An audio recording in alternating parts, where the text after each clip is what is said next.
Hello everyone and welcome to this special party coverage of the 2024 European elections. Today we are in the headquarters of the European Greens and I'm here hosted by the woman in charge, Benedetta de Marte, the Secretary General of the European Green Party. Thank you so much for having us. Thank you for coming. I want to, before we get too political, I want to ask you, because I feel like a lot of people who are not into parties like us know what the Secretary General does. So what does the day in a life of a Secretary General look like? What do you do when you come to the office? So first of all, a Secretary General does pretty much everything in a political party. In our case, I am both an elected member of our committee, so our board, and I lead the organization and the office.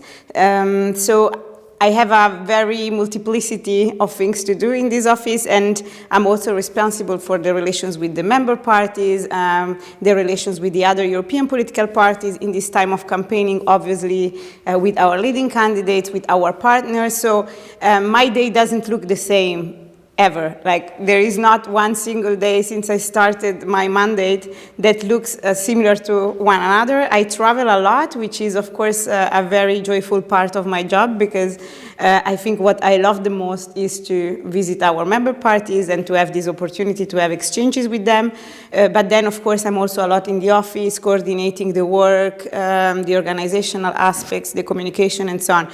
So I don't think that I always start my day the same way, except for the fact that I read the news in the morning, and then the day develops differently according to what I have on my agenda. So when you come to the office, how do the staff know, okay, Benedetta has arrived? Well, first of all, I'm very loud, so they normally know that I'm here. I often sing along to just motivate myself a bit. But no, we have now, of course, that we have a campaign to run. We also have very, very regular meetings almost every day with the team. Sometimes it's with me, sometimes it's without me if I'm traveling or if I'm busy with something else. So we have a very strong, let's say, participation of the team in all the activities, because we also want to make sure that our different teams, since we are now very numerous people in the office, are well coordinated and they know what each other is doing. Yeah, so that's very often the morning, if I am in the office, starts with meetings. You are also a local councillor here in Brussels. Compared to the local level, how does the European level look to you? If you compare the connections between running a European political party and working as a local councillor, what would you say those connections are? Yeah, that's also very interesting, because for us Greens, I think local and European politics are very complementary. So for me, it was an evidence when I started being active in politics, and I started by working in the European Greens to engage also in the local level. I became a member of my Francophone Belge party already many years ago, and then I engaged with them in the campaign in 2018, because I think the local level is the level where you understand what citizens want. So it is the level where you can really engage in a very close way to your constituents. And this is especially very possible in a place like Belgium, that has many different levels and also very close to the citizens. So the communes are very small, so you can really be close to your constituents. And in a party like the Greens, this really covers a very important role, because this is the way in which you can also really bring back what citizens want directly in the institutions. I think we have a very good system inside of our party to do that, and in general, Greens pay a lot of attention to the local level, because it's also where our instances can first be made into action with issues like transport, mobility, traffic, air pollution, green spaces, and so on. These are very often competencies of the local level. So it's mostly a complementarity that I see between the European and the local instances. They cannot exist without each other. I think also the local level is very important, because it's very often one of the levels that receive most EU funds. So to connect the two, to understand how to better erodate the European funds according to what citizens really want, it's also a link that I see very strongly between the two levels, yes. It's interesting to hear that the Green Party doesn't detach the different level of the political, the different vertical levels of politics, and that you actually use local politics as part of, your field work, your canvassing as well, and just getting your ideas out there. So that's really interesting. But let's just talk a bit about the European elections. How's the campaign going so far? Are you happy with it? For us, really, really well. We never had such a big team as we have today, so we can do many more things than in the past, and we are very delighted to have such a role.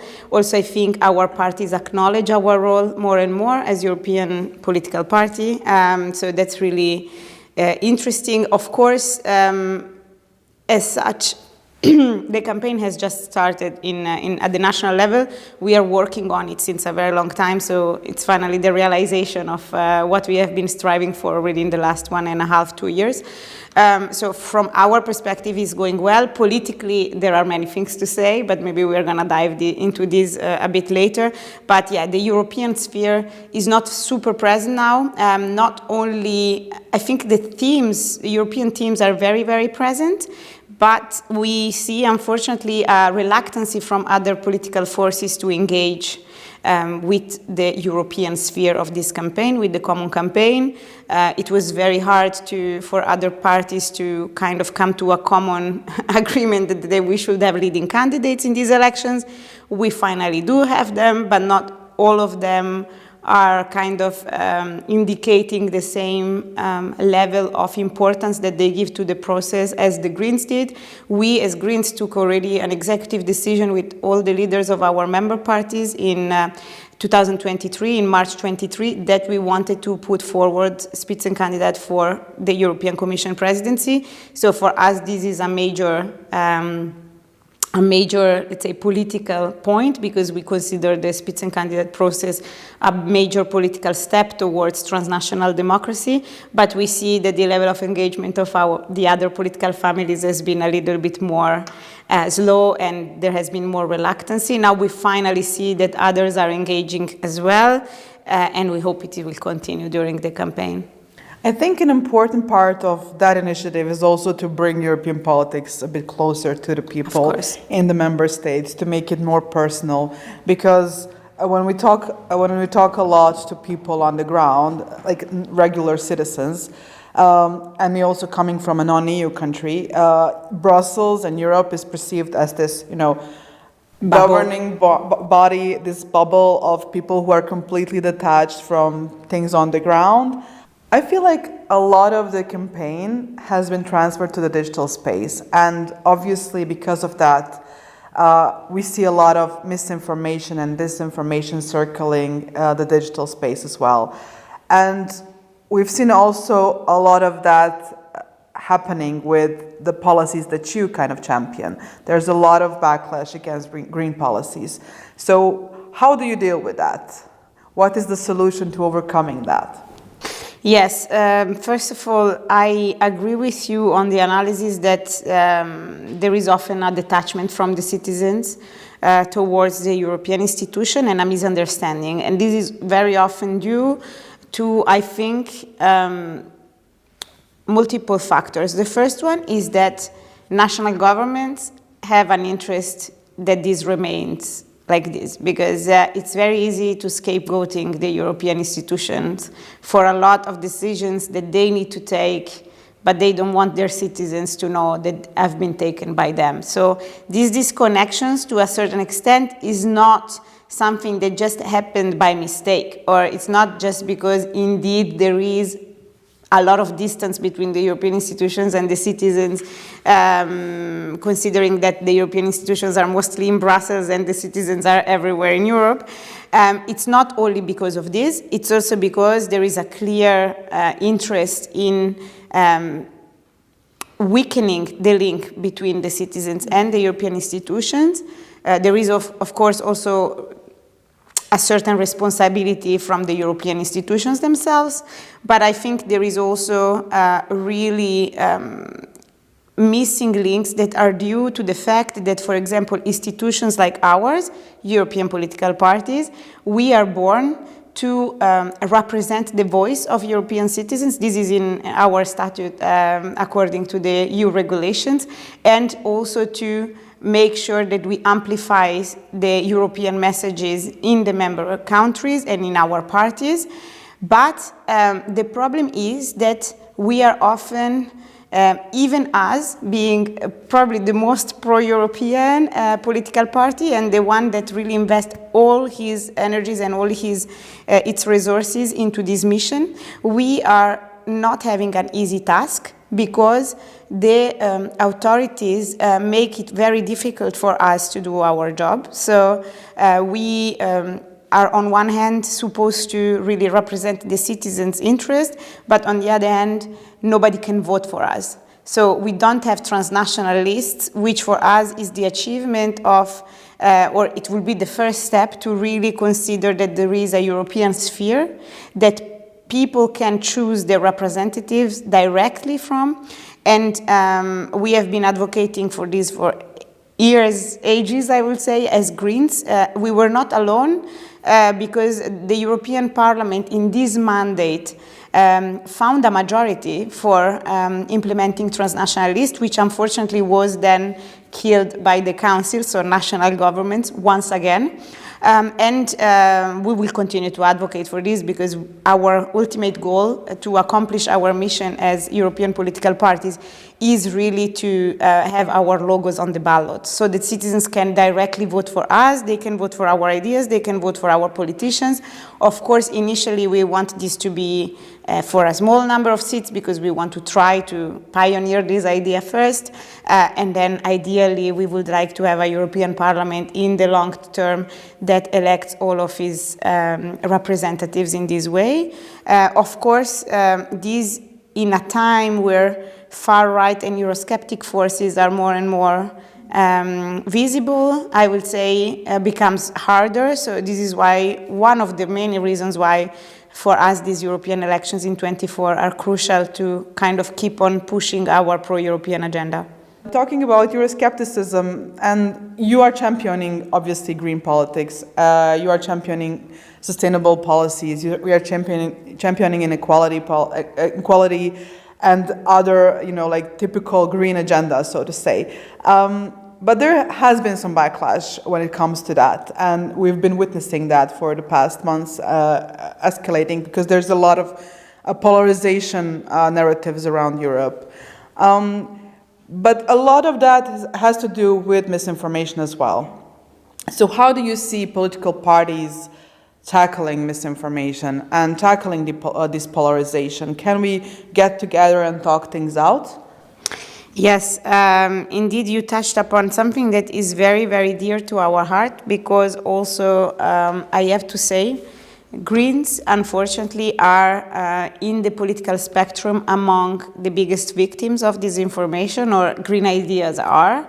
In 2020, there was the national elections campaign in Germany, and just to give you a very clear example, I think among the three biggest party leaders or candidates to the chancellery in Germany, the Green candidate Annalena Baerbock, who is now Foreign Affairs Minister, she was the most targeted candidate by disinformation and fake news by 71%. So 71% of disinformation regarding candidates of the biggest parties concerned Annalena Baerbock. So the Greens have been traditionally very outspoken also on a number of things that really make them very often the target of this disinformation. So for us, it's very, very important that we kind of empower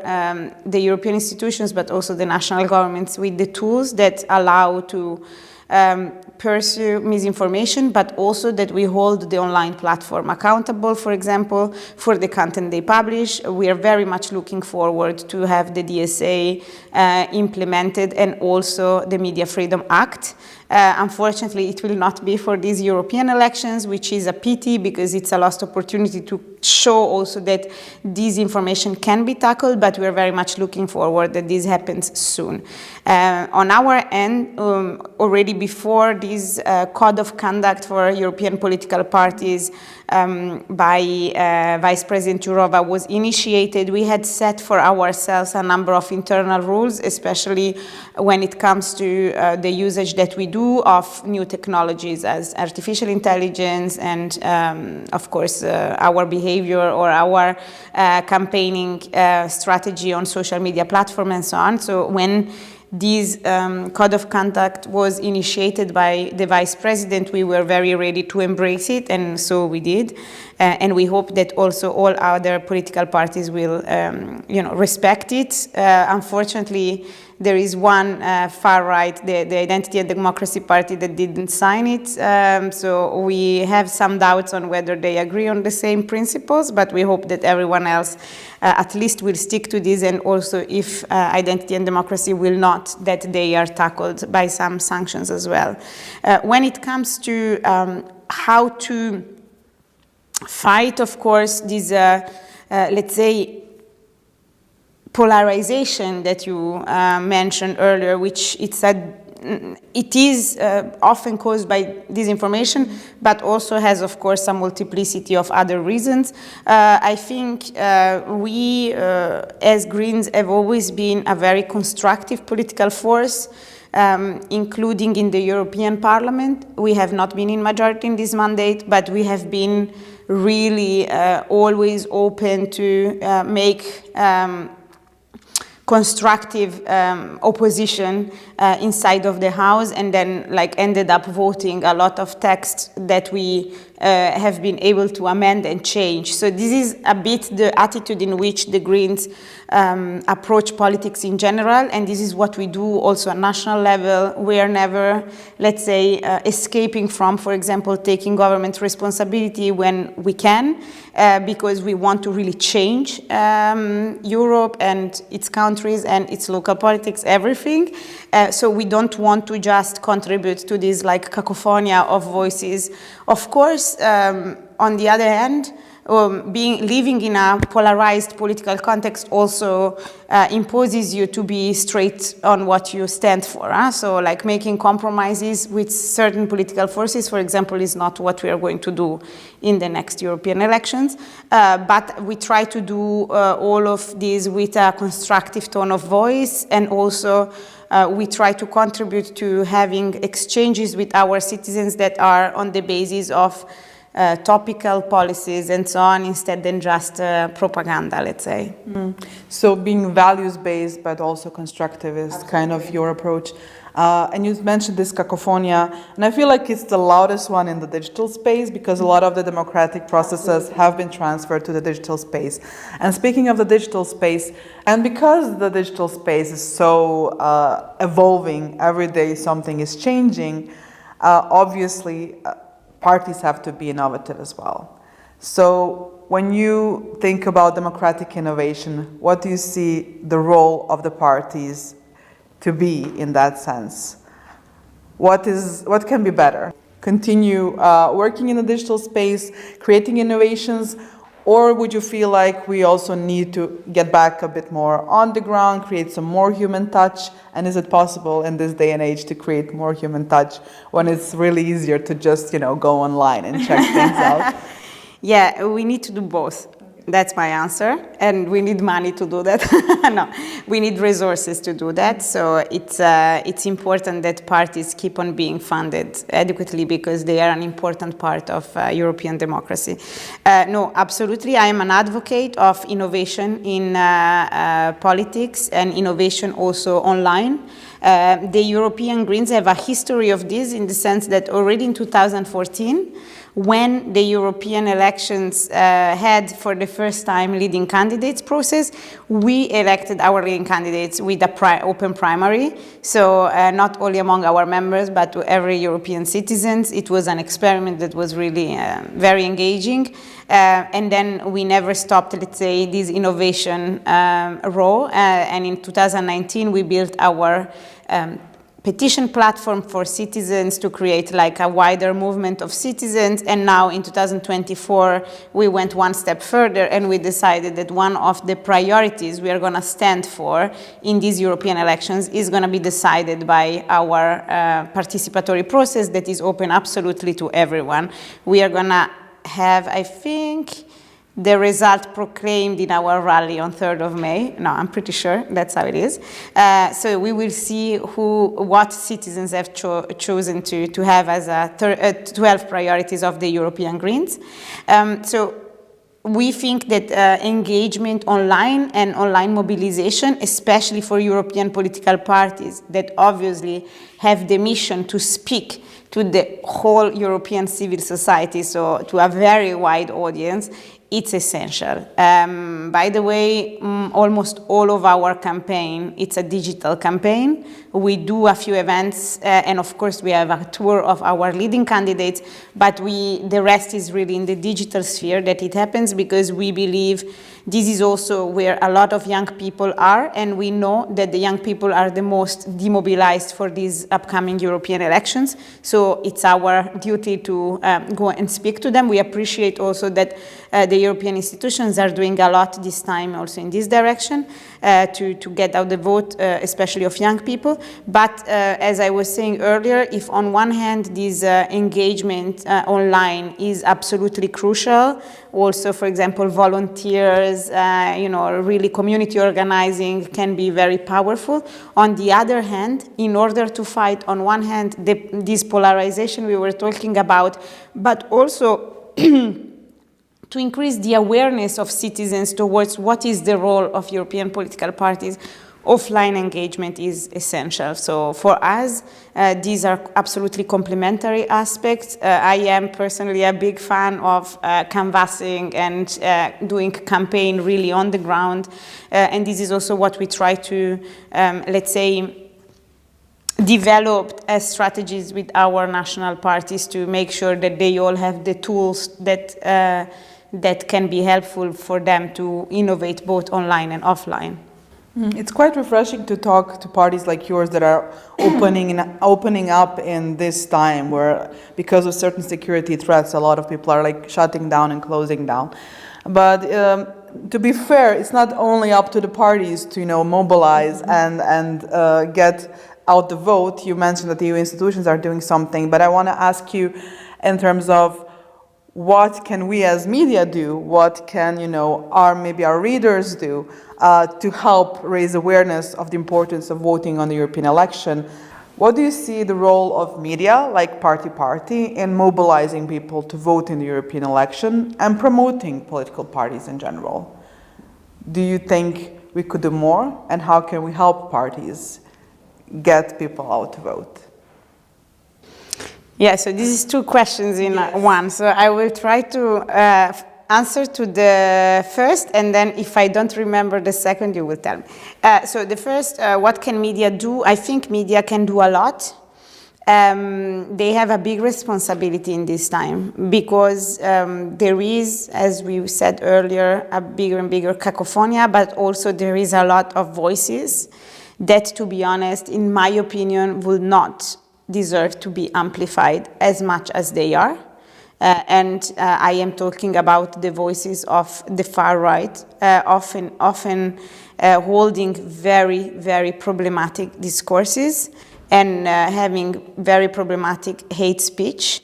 And also, as we learn more and more every day, being the medium for foreign interference that goes against the European interest on top of their national interest that they want to defend, or they say they want to defend. So I think media are a very important tool for European democracies to be able to keep on being democracies, if you ask me.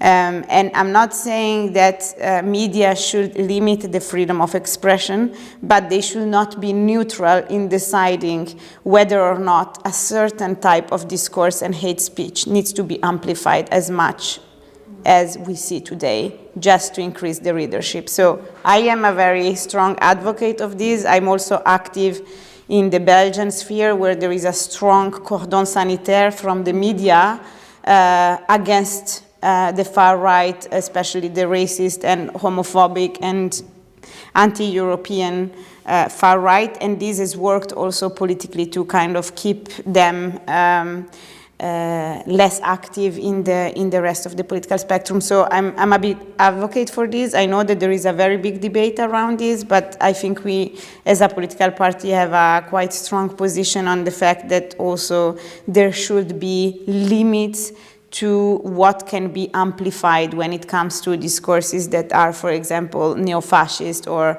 I'm Italian, so I know also what I'm talking about. So this is a little bit one part of the answer. And for mobilization, of course, I think media can do a lot to raise awareness, yeah? So they can invest a lot of energies into giving voice to why it is important to vote for the European elections, of course, from multiple points of view, as they should. But I think they can do more also to be pedagogic to the readership about what the European elections are about. Then the second part of the question was about the disengagement from political parties.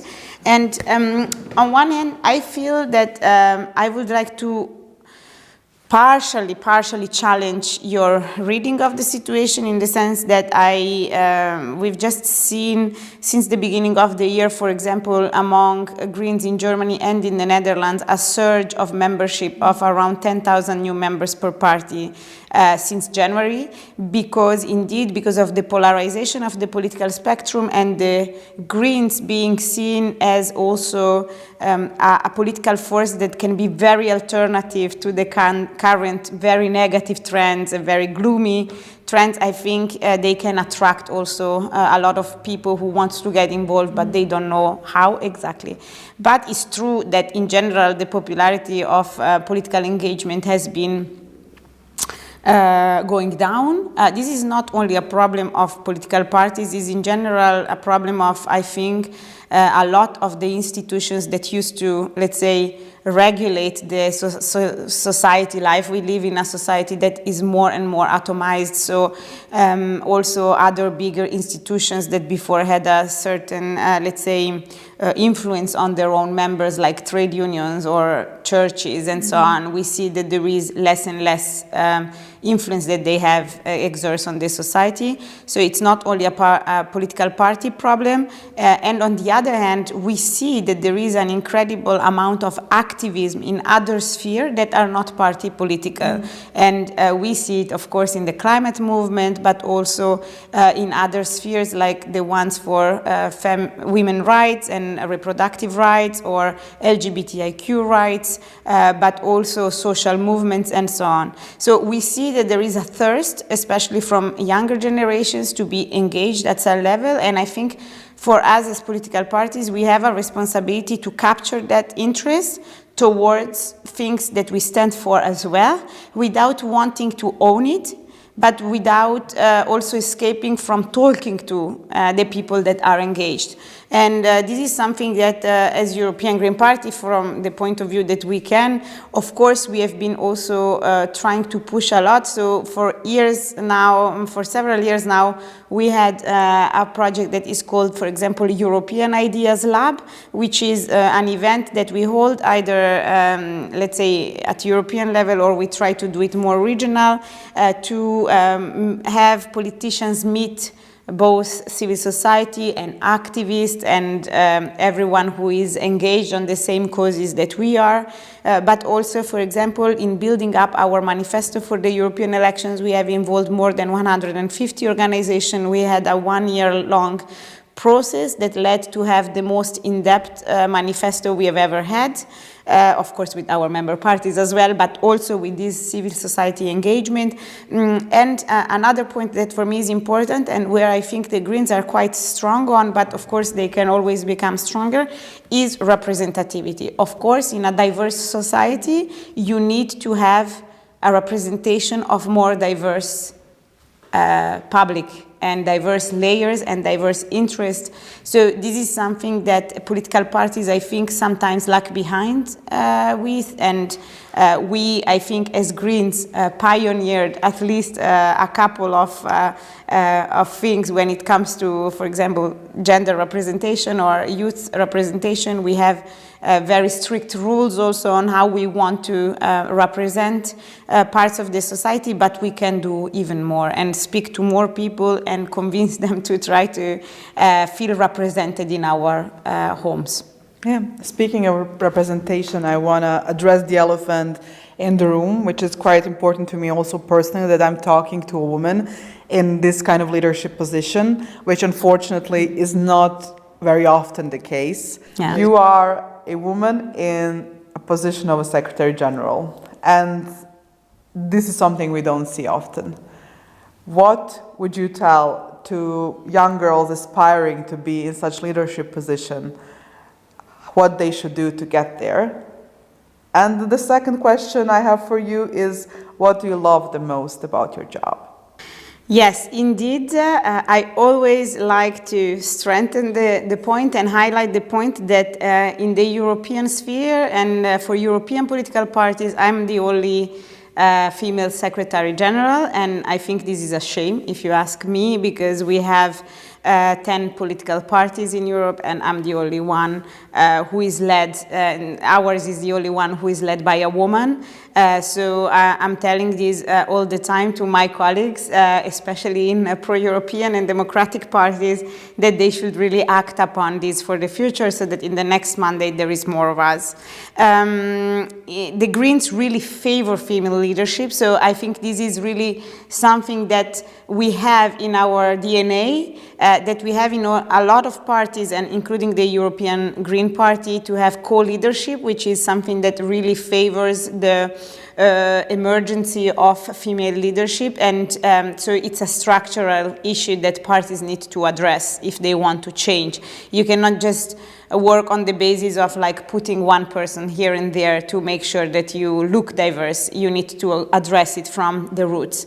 And if you ask me what I would say to young women, first of all, what I would have liked to know when I was a young woman myself was to, and I think that today women are much more aware of this, is that there is a systemic issue that is called patriarchy. So in order to defeat patriarchy, you first need to know what it is, how it manifests itself, and how it affects the systemic structures of our society. So first thing I will tell young women is to inform themselves, to be aware of the world they live in and what's the history of women movement and feminism and so on.